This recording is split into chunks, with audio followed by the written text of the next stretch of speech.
Hey guys, before this video starts, story time. So in my commander decks, I wanted to basically, since I started falling in love with commander, I wanted to make a deck for every color combination. That has since then passed because I found more commanders that I wanted to make, and so there you have it. So another thing is, this deck used to be a vampire deck for Rakdos until a Masters 25 draft, and I pulled Grenzo, and I looked at it again, I was like, hey, this is a pretty good ability. So, Grenzo Dungeon Warden. It's a 2/2 Goblin Rogue. X of any, 1 black, 1 red. Grenzo enters the battlefield with X counters on it, where X is how much you pay. Pay 2 to put the bottom card of your library into your graveyard. If it's a creature card with power less than or equal to Grenzo's power, put it onto the battlefield. So, most decks with Grenzo just stay with 2 power creatures. Once they get 2 mana, they instantly play Grenzo and then start doing his ability to get basically cheat stuff out. I, however, kind of do it with 2 and 3 power. So usually I wait till round 3 before I play Grenzo. That way I can get whatever supports I have in my hand out to begin with. And so that's the goal of this deck. Also in the Dragon Blue or Dragon Shield Blue matte sleeves, this deck. I like to say that because people might ask, so I just say it in general. Moving on with Grenzo and his ability shown.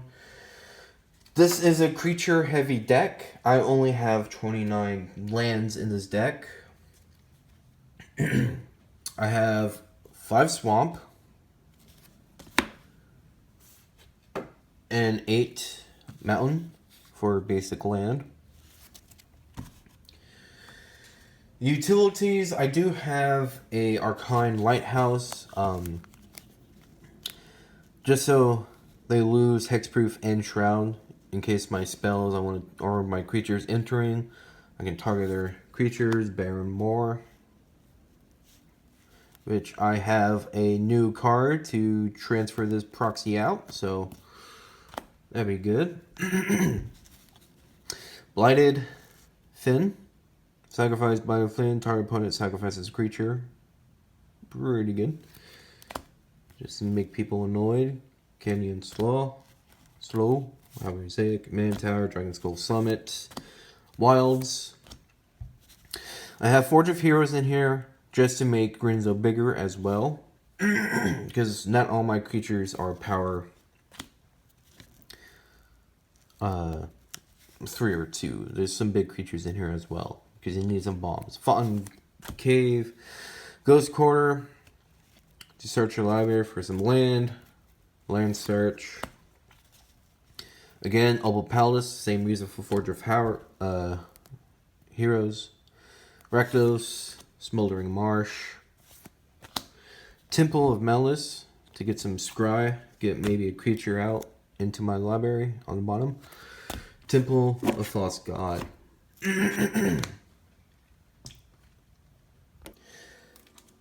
To creatures, I have 40 creatures in this deck. Again, it is a creature heavy deck and power 2 or less.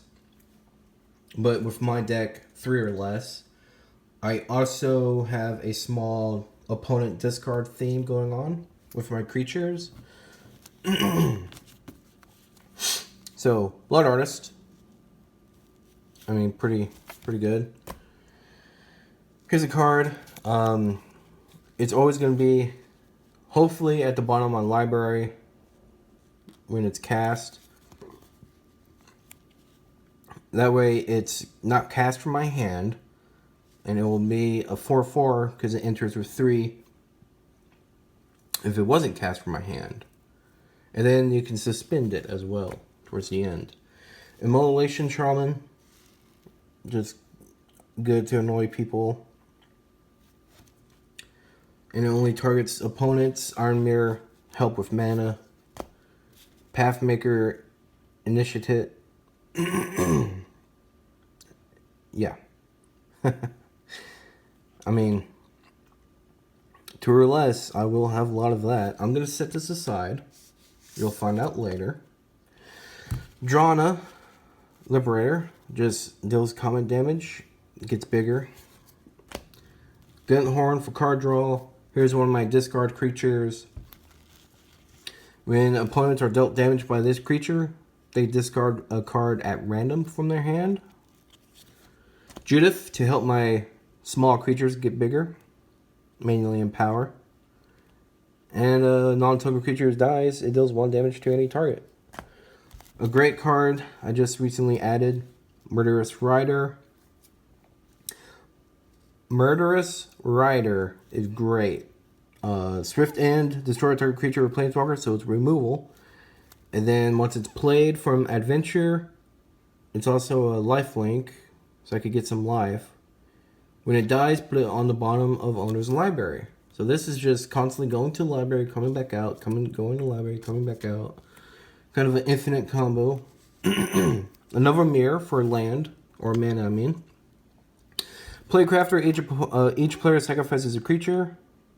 And if they can't, they discard a card.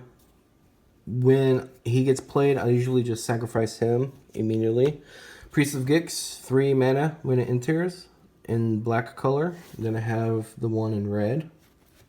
So that's to help with mana. Rampaging Ferocidon should help with being annoyance because players can't gain life. This card is in here, the Shambler, because, well, Swamp Walk. Also Scavenge, so I can help Grenzo get bigger. And I just love this foil. Capable of casting spells all the time. Gets a +1/+1 counter, gets bigger. Treasure Napper, just steal artifacts to help. Tuk dies. I get a 5/5. And last, not last, just last of this batch. Vile Smash the Fierce. Vile Smasher, just deals damage to converted mana costs for the first spell. That gets annoying for opponents. Zozu, the Punisher, is next. Again, just some direct damage. Here's another discard. Specters usually do this, as I'm finding out. So it deals damage. That player discards a card. Here's Blazing. It does the same thing.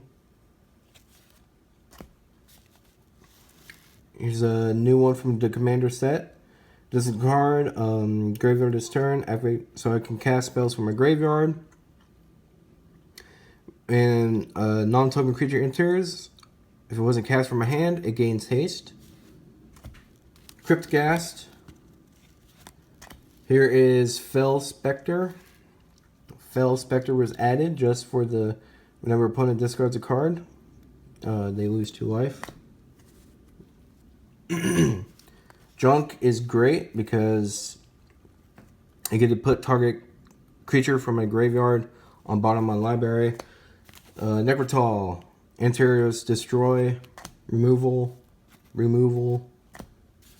Land Search, when it dies, draw a card. The tree is in here because exchange, it's going to get cast for free, and exchange opponent's life with the toughness. So mostly if I get this first game, like first 2 turns or 3 turns, instantly someone's going to 13. It's gross. Clone Shell.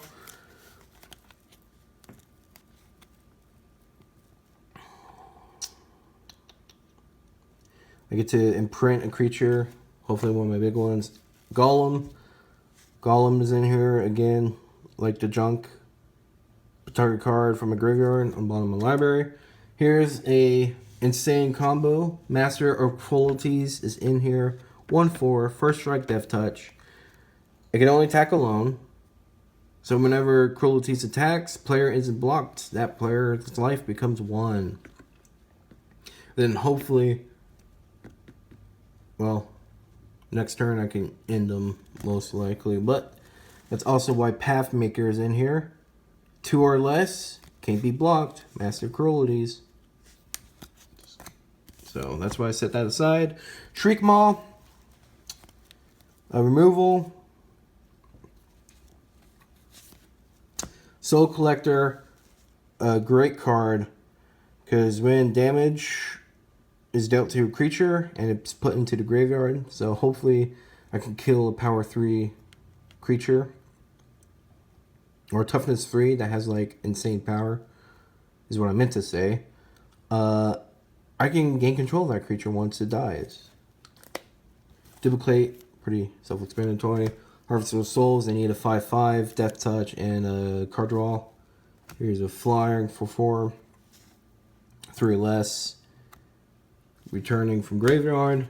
Here's a card that would be a great commander by itself. But I have it in here for this following reason. First strike, protection from legends. So when you're facing a Voltron commander, just block with this. No damage goes through. Unless they have trample. 2 black, destroy target legend. It can't be regenerated. So removal as well for commanders or any supporting legends. Moving along.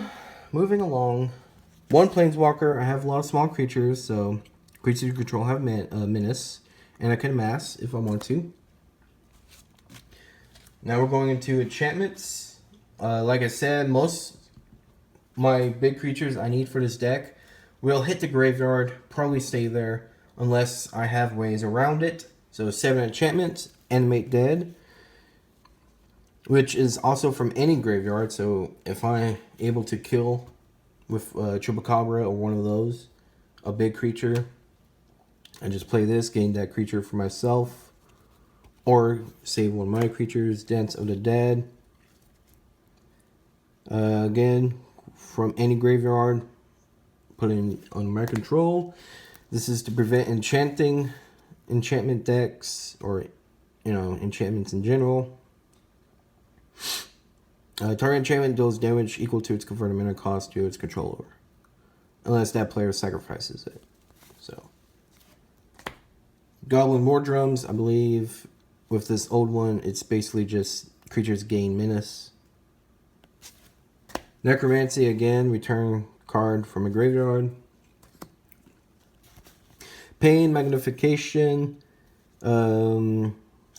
Creature deals 3 or more damage. Single source, that player discards a card. Onslaught is in here for giving my small creatures double strike, so hopefully they can be bigger. Artifacts, 11. Skull Clamp is in here for card draw. Soul Ring. Most of these are put library bottom scry abilities. So the Stylus, permanent you own on the bottom of your library. So I use this to try to save some creatures as well.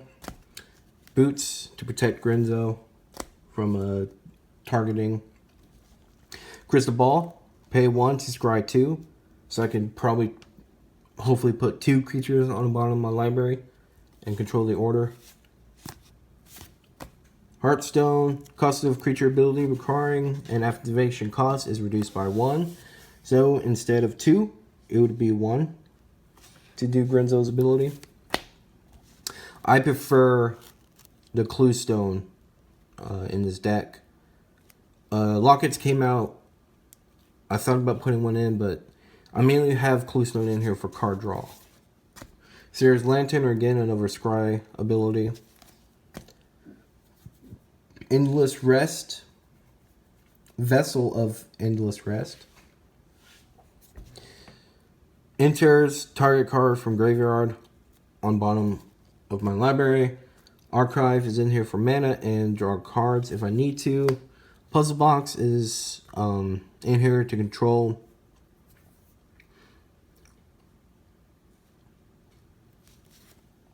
mainly to help me get better answers, and to maybe my opponent will get worse answers, like, or nothing but mana. That's what I did. That's why that's in there. Dark Ritual. In case you stopped, I was thinking about it, but it's worth it in the deck. It is. Dark Ritual.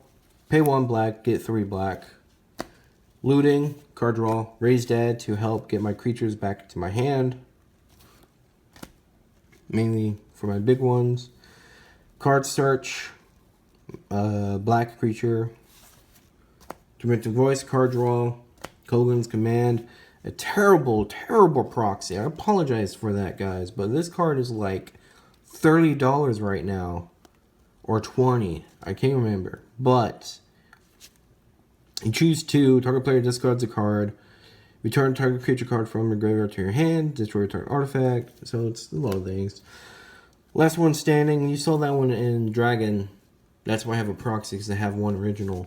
I like to do that. I like to do it that way. Last one standing. Choose a creature at random. Then destroy the rest. Board wipe. Read the bones. Scry ability.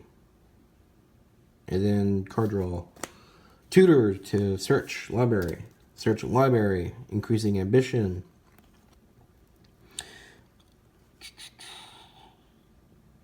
Pretty good spell here.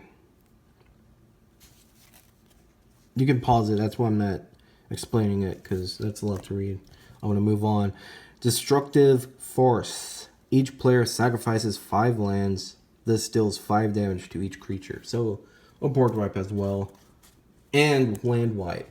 And that's just going to get you hate. So be ready for that.